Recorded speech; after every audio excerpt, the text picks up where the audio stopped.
दोस्तों, आज मैं कॉकरोच जनता पार्टी को पूरी तरह से एक्सपोज करने वाला हूं। आखिर इस पार्टी के पीछे कौन है, इसकी फंडिंग कहां से हो रही है और सबसे बड़ा सवाल कि आखिर यह पार्टी भारत में चाहती क्या है। नमस्कार, मैं हूं अभिषेक और आप देख रहे हैं पब्लिक वाणी। आज का यह विश्लेषण देश के हर उस युवा के लिए है जो सोशल मीडिया पर बदलाव की आहट देख रहा है। अगर आप सोशल मीडिया खासकर इंस्टाग्राम पर एक्टिव हैं तो पिछले कुछ दिनों में आपने एक नाम बार बार सुना होगा, सीजेपी यानी कॉकरोच जनता पार्टी। यह कोई पारंपरिक राजनीतिक दल नहीं है बल्कि डिजिटल स्पेस में पैदा हुई एक ऐसी लहर है जिसने देखते ही देखते भारतीय राजनीति के दिग्गजों को हिलाकर रख दिया है। यह कोई छोटी मोटी ऑनलाइन कम्युनिटी नहीं रह गई है बल्कि इंस्टाग्राम पर इसके फॉलोअर्स का आंकड़ा 22 मिलियन यानी 2 करोड़ 20 लाख को पार कर चुका है। महज कुछ ही दिनों के भीतर इस पार्टी ने फॉलोअर्स के मामले में भारतीय जनता पार्टी और कांग्रेस जैसी स्थापित और दशकों पुरानी पार्टियों को बहुत पीछे छोड़ दिया है। इस पूरी कहानी की शुरुआत देश के chief justice of India CGI के एक बयान से होती है। दरअसल चीफ जस्टिस ने युवाओं को लेकर एक बयान दिया था जिसमें उन्होंने युवाओं की तुलना कॉकरोच से कर दी थी। देश के सर्वोच्च पद पर बैठे व्यक्ति के मुंह से अपने लिए ऐसी उपमा सुनना युवाओं को नागवार गुजरा। डिजिटल दुनिया में एक उबाल आ गया और युवाओं ने इस बयान को सीधे अपने अस्तित्व और आत्मसम्मान से जोड़ लिया। नतीजा यह हुआ कि रातों रात इंटरनेट पर इस गुस्से ने कॉकरोच जनता पार्टी का रूप ले लिया।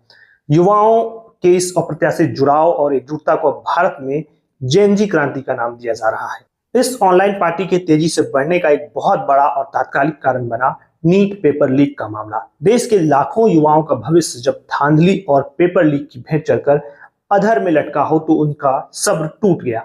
इस डिजिटल मंच के जरिए युवाओं का गुस्सा एक संगठित विरोध में बदल गया और देश के शिक्षा मंत्री धर्मेंद्र प्रधान का इस्तीफा मांगा जाने लगा। दिलचस्प बात यह है कि इस गुस्से और विरोध के समानांतर देश में युवाओं के अनोखे रचनात्मक आंदोलन भी देखने को मिले।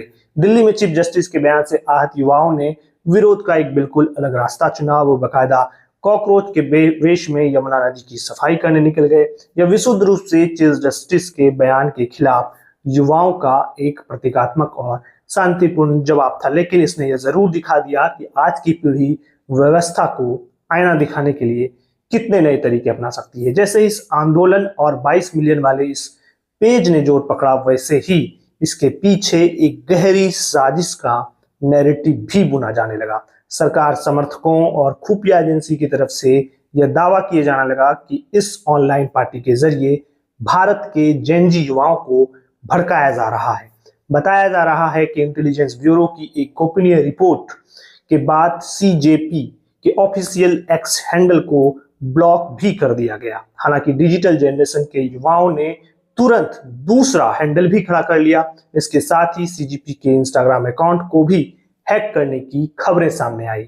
इस पूरे आंदोलन को विदेशी साजिश साबित करने का एंगल तब मिला जब इसके फाउंडर अभिजीत दीपके का नाम सामने आया। पता चला कि अभिजीत अमेरिका के बोस्टन में बैठकर इस पूरी पार्टी को ऑपरेट कर रहे हैं और उनके साथ कुछ और भी चेहरे विदेशों से ही इन सोशल मीडिया अकाउंट्स को हैंडल कर रहे हैं। कहानी में राजनीतिक ट्विस्ट तब आया जब अभिजीत दीपके का पुराना कनेक्शन खोज निकाला गया। वह 2020 से 2022 तक आम आदमी पार्टी के लिए काम कर चुके हैं और दिल्ली के पूर्व मुख्यमंत्री मनीष सिसोदिया के साथ उनकी तस्वीरें भी सोशल मीडिया पर तैरने लगी। इत्तेफाक देखिए कि नीट पेपर लीक के बाद आम आदमी पार्टी के मुखिया अरविंद केजरीवाल ने भी युवाओं से सड़क पर उतरकर प्रदर्शन करने का आह्वान किया था। इस पूरे तंत्र को संदिग्ध बताने के लिए यह भी दावा किया गया है कि सीजेपी की जो इंस्टाग्राम पर जितने फॉलोअर्स हैं उनमें से अधिकतर फर्जी हैं या फिर विदेशी बॉट्स हैं। हालांकि डेटा की पड़ताल में यह दावा पूरी तरह से झूठा निकला है क्योंकि पार्टी के 90% फॉलोअर्स विशुद्ध रूप से भारतीय युवा हैं। हैरानी की बात यह है कि सीजेपी को साजिश बताने वालों में सिर्फ सरकार के समर्थक ही शामिल नहीं है, इसमें कांग्रेस के समर्थक और कई बड़े थिंक टैंक भी कूद पड़े हैं।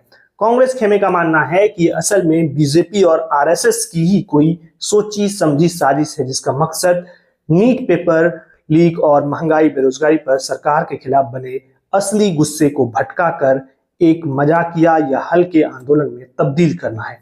यानी एक तरफ सरकार इसे विपक्ष और विदेश की साजिश बता रही है तो दूसरी तरफ विपक्ष इसे सरकार की चाल मान रहा है। लेकिन इन सब दावों के बीच का सच क्या है, इसे समझना बहुत जरूरी है।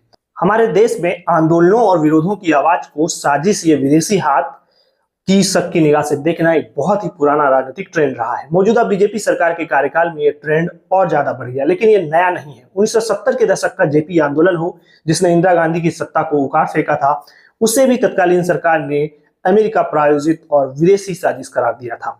साल 2011 में मनमोहन सिंह सरकार के खिलाफ हुए अन्ना हजारे के आंदोलन को आज भी कई कांग्रेस समर्थक, आरएसएस और बीजेपी और विदेशी ताकतों की मिली भगत बताते हैं। इसी तरह मोदी सरकार के दौर में चाहे 3 कृषि कानूनों के खिलाफ किसानों का आंदोलन हो, देश का नाम रोशन करने वाली महिला पहलवानों का प्रदर्शन हो या फिर शाहीन बाग का विरोध प्रदर्शन, हर बार आंदोलनकारियों को विदेशी फंडिंग, टूल किट और देश विरोधी ताकतों से जोड़कर उनके आंदोलन की वैधता पर सवाल उठाए गए हैं। पिछले कुछ सालों का ट्रैक रिकॉर्ड देखें तो एक पैटर्न साफ नजर आता है कि जब भी जनता या युवाओं की तरफ से सरकार से तीखे सवाल पूछे जाते हैं तो सिस्टम तुरंत कोई ना कोई साजिश का एंगल ढूंढ निकालता है।